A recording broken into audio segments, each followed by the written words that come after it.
நீங்க நம்ம கோடியக்கரையில இருந்து இலங்கைக்கு எவ்வளவு டிஸ்டன்ஸுங்க? 52 கிலோமீட்டருங்க, 52 கிலோமீட்டருங்க. சரி.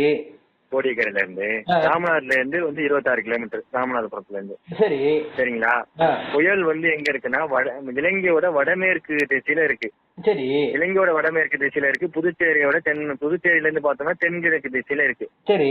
அதனுடைய நம்ம நம்ம நம்ம கோடியக்கரைக்கு வேதாரண்யத்துக்கும் அந்த புயலோட மையத்துக்கும் உள்ள டிஸ்டன்ஸ் பாத்தீங்கன்னா 100 கிலோமீட்டர், ஒரு 80 கிலோமீட்டர் வச்சுங்களேன். சரி. அப்போ புயல் இலங்கையோட கடற்பகுதியில உள் மைய பகுதியில இருக்கு. முல்லைத்தீவு அந்த மாதிரிலாம் சொல்றாங்களா, அந்த மாதிரி அந்த ஏரியா உள்ளுக்குள்ள இருக்கு.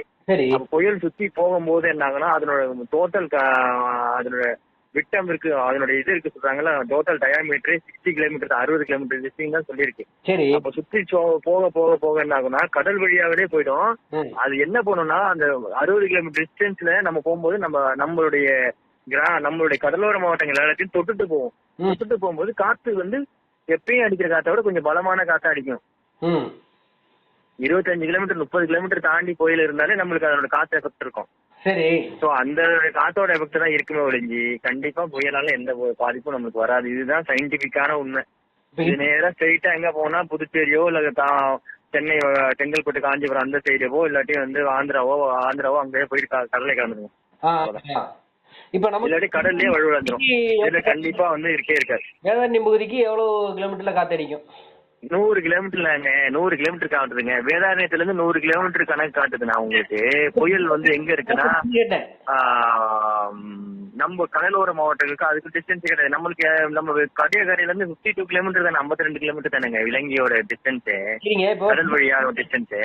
அப்படி இருக்கும்போது 100 கிலோமீட்டர் தாண்டி இருக்குன்னா புயல் அந்த சைட்ல தான் போகும், நம்ம சைட்ல வர்றது வாய்ப்பே இல்லை. கம்மியா நமக்கு எவ்வளவு கிலோமீட்டர்ல காத்து அடிக்குமா அடிக்காது? நம்மளுக்கு என்னன்னா நம்ம கடலோர மாவட்டத்துல இருந்து 25 கிலோமீட்டர் தாண்டி தான் புயலே போவோம். ஆனா அந்த புயலோட எஃபெக்ட்னால நம்மளுக்கு காத்து ஒரு 30ல இருந்து 40 கிலோமீட்டருக்குள்ள காத்து கம்பல்சரி அடிக்குங்க. காத்து அடிக்காம இருக்காது. மழை பெய்யுமா? மழையும் பெய்யும். மழை எவ்வளவு சென்டிமீட்டர் மழை பெய்யும்? மழை நார்மலா தாங்க பெய்யும். மழை காத்தடிச்சாலும் பயங்கர காத்தடிச்சாலும் மழை பெய்யாது. மழை கனமழை பெய்யாது.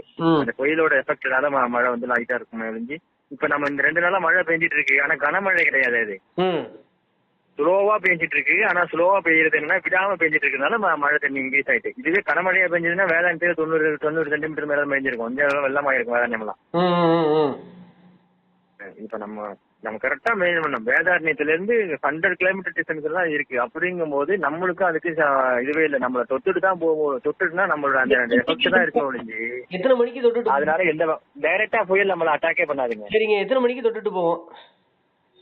எத்தனை மணிக்குன்னா கண்டிப்பா நள்ளிரவு, விடிய காலம், நைட்டு 12 மணில இருந்து விடிய காலத்துக்குள்ள. சரி, இப்போ ஒரு 6:30 மணி 7 மணிக்கு பிகாஸ் யோசிச்சேன். அதாவது அதனுடைய இதை அதை யோசிச்சு பார்த்தா அதை ஃபுல்லாவே அந்த இதை போட்டோ எடுத்தேன். இப்பதான் உட்காந்து எல்லாத்தையும் போட்டோ எடுத்து வச்சிருக்கேன். அதை நம்ம நான் சொல்றது நீங்க நடக்கிறேன்னா பாருங்க. நம்ம வேதாரண்யத்துல இருந்து 25 கிலோமீட்டர் 30 கிலோமீட்டர் தொலைல தான் புயல் கரையை கிடக்கும். அப்படின்னா தள்ளி இருக்கும். நம்ம வேதாரண்யத்துல இருந்து புயல் கடலுக்குள்ளே 25-30 கிலோமீட்டர் டிஸ்டன்ஸ் லாங்ல இருக்கும். ஆனா புயலோட எஃபெக்ட் நமக்கு இருக்கும். வடக்கு பக்கம் போயிட்டு புரியுதா? உள்ள வராது. கஜா மாரி உள்ள வராது, உள்ள கிடக்காது. அது பக்கவாட்டுல போயிட்டு இருக்குங்கிறீங்க. கண்டிப்பா உள்ள வராது. குறுக்க நம்ம நிலப்பரப்புக்குள்ள வராது, கடல்லயே பக்கவாட்டு போயிட்டு இருக்கோம் அப்படிங்கிறது உங்களோட கருத்து? இதுதான் கன்ஃபார்மா இதான் நடக்கும்.